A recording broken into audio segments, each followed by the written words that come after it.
अगर आप सब चाहते हैं जीतराज प्रेमी के वीडियो आप सब तक पहले पहुंचे तो लाल बटन को दबाकर चैनल को सब्सक्राइब जरूर कर ले और साथ में बेल आइकन को दबाना ना भूलें।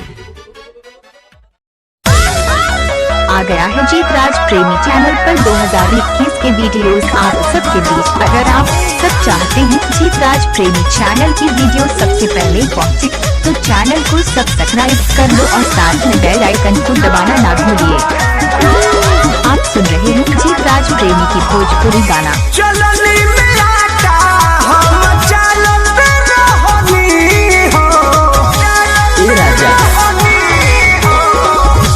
चलनी में आटा हम चलत रहनी, पिया वहाँ डालत रहे हो हम निकालत रहनी, पिया वहाँ डालत रहे हो हम निकालत रहनी। बेलत बेलत हम बेहालत रहनी, पियावा गलत रहे हो हम निकालत रहनी, पियावा गलत रहे हो हम निकालत रहनी।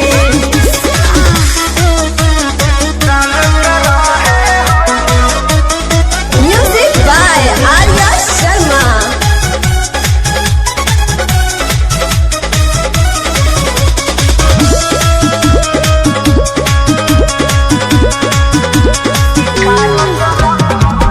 होत गद बेर लिहले घरवा में घेर, पियवा चूल्हिया तयाइले कोहिनी मनवना भई बोर के बिछावाना तलवाना लगाइले।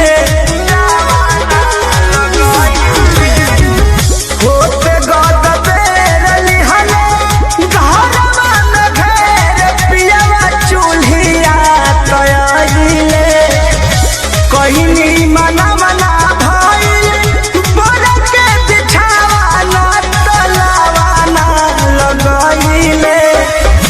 टेंशन न हम हो कुछ पालत रहनी हो, टेंशन न हम हो कुछ पालत रहनी, पियावा डालत रहे हो हम निकालत रहनी, पियावा डालत रहे हो हम निकालत रहनी।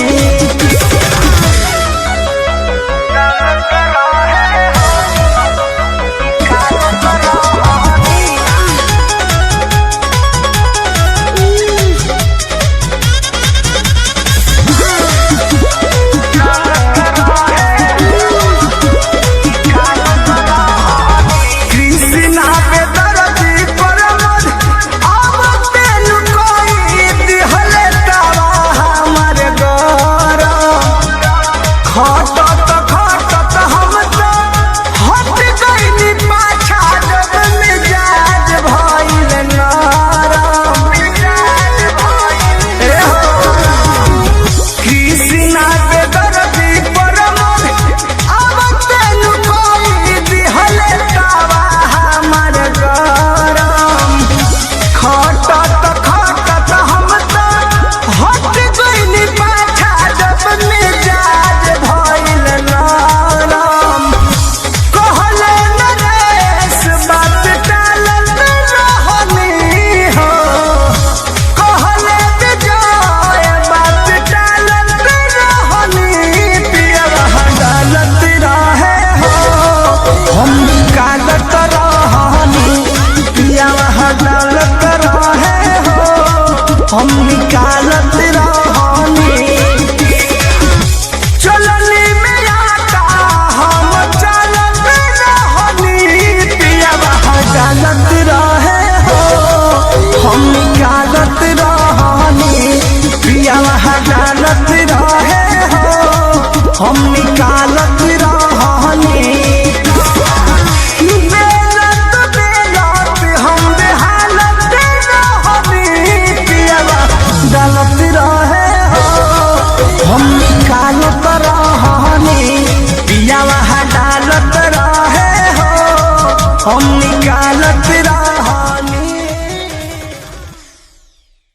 अगर आप सब चाहते हैं जीतराज प्रेमी का नए नए वीडियो देखना चाहते हैं तो हमारी चैनल पर जाइए और नए नए वीडियो के मजा लीजिए, और अच्छा लगे तो एक लाइक जरूर कीजिए और साथ में जितने भी दोस्त हैं सबको शेयर कीजिए।